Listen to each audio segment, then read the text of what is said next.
Good evening, class. This is Mrs. Albright, and tonight we are working on Module 3, Lesson number 27, and our objective this evening is to represent and solve division problems with up to a 3-digit dividend, both numerically and with number discs.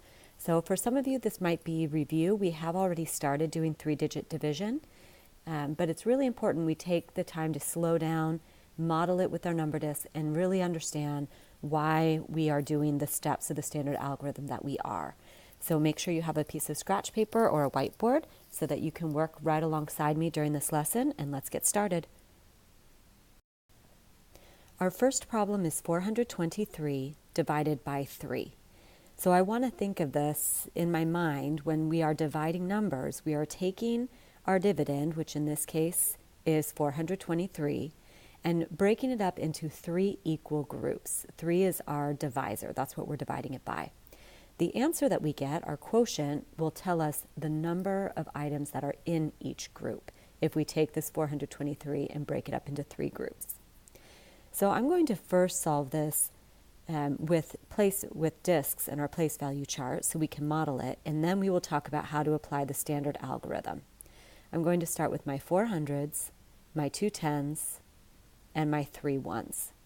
And since I'm dividing this by 3 underneath this, I'm going to give myself 3 groups. So I can take these number discs and divide them into 3 equal groups. I'm going to start by dividing my hundreds. Right now I have 400, so I'm going to take 3 of those, since I've got 3 groups, and move 1 to this group, 1 to this group, and 1 to this group. Now I still have 100 left over, which I can't divide anymore. But when I look at the hundreds that I could divide evenly, I found that I have 1 in each group. So when we look at our long division problem, 400s divided by 3 gives me an answer of 100. Now altogether, that used up 3 of the hundreds that we had available. So I'm going to record that. That's where that multiply step comes in.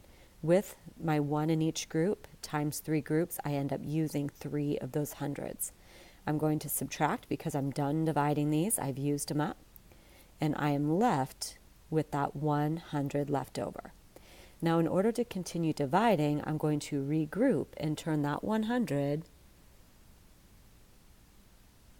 into 10 tens, and I'm going to put that together with the 2 tens that I already have. So that's where my bring down step comes in. I take the 2 tens I already had and combine it with the 10 tens I just regrouped from that 100. Now I have 12. So I'm going to work on dividing these. And so I will just count up, I will divide these into each group. So I'm going to count up to 12 by putting 1 in each group. 1, 2, 3, 4, 5, 6, 7, 8, 9, 10, 11, 12. Now that divided evenly. I was able to divide or distribute all 12 of these by putting 4 into each group. So when I look at this as 12 divided by 3, I have 4 in each group. So I'm going to record that 4 up here on my quotient line. And then I multiply and I ask myself, well, how many of those did I use up altogether? 4 times 3 is 12. And then I'm going to subtract because I'm done dividing these, so I'm going to take them away. And here I don't have any remainders in that tens column. I don't have any tens left over. So now I can move on to dividing my ones. And again, this is where that bring down step comes in. I've got 3 ones. I'm going to take that one and distribute it here, this one here, and this one here. Now when I just divided those 3 ones, I end up with 1 in each group. So I'm going to record that 1 up here on the quotient line. And then multiply 1 times 3, that's 3, which means that I used up 3 of those by doing the division. And now I'm done dividing those, so I'm going to subtract, and I have 0 left over. So in this problem, I only had to regroup that 1 time for my hundreds place, and my quotient is 141. I can use multiplication to check this. 141 times 3. 3 times 1 is 3. 3 times 4 is 12. 3 times 1 is 3, plus 1 is 4. That gets me back to my original dividend. So I know that I did my division correctly. Divisor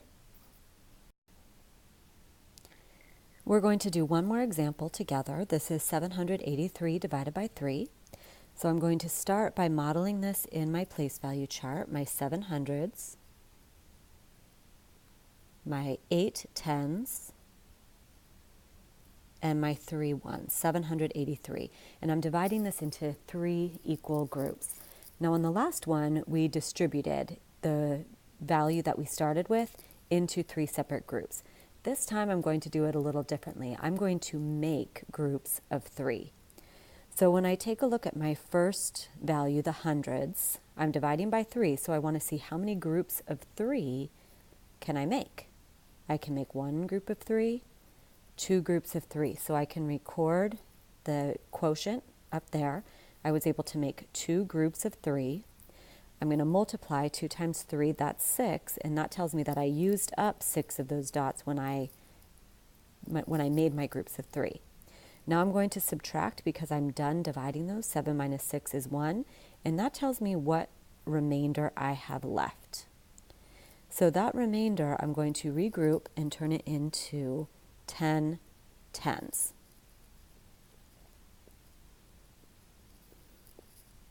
And I'm going to put that together with the 8 tens that I already have. So this is where that bring down step comes in. So now instead of 108 tens, I'm going to consider this as 18 tens. And I'm going to start making groups of 3. So here's a group of 3, group of 3. I'm going to keep making groups of 3. And it looks like I have made as many groups of 3 as I can, and I don't have any tens left over. So I have 1, 2, 3, 4, 5. I have 6 groups of 3. And when I look at this and I ask myself, 3 times what number would get me close to 18? The answer would be 6. So I'm going to record the 6 up there on my quotient line. Now I multiply 6 times 3, that's 18. That tells me how many of these dots that I used up when I made those equal groups. I'm done dividing those 10, so I'm going to subtract it. 18 minus 18 is 0. I don't have any 10s left over. And now I can move on to my 1s. And when I look at my 1s, I can circle my groups of 3. I was able to make 1 group of 3. So I'm going to record the 1 up here. 1 times 3. Oh, I forgot to bring down this 3. 1 times 3 is 3, and then I can subtract. 3 minus 3 is 0. I don't have any remainders. So my quotient is 261. So if I have 783 objects and I divide them into groups of 3, I can make 261 groups.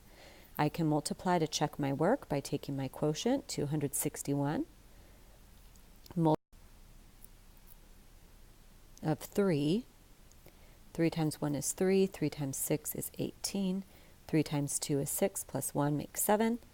And that gets me back to the original dividend that I started with, so I know I did my division correctly. Now it is your turn to practice. Make sure you are using scratch paper. Multiply to check your answers and bring back any questions you have to school tomorrow. We will continue working on this in class. Have a great night.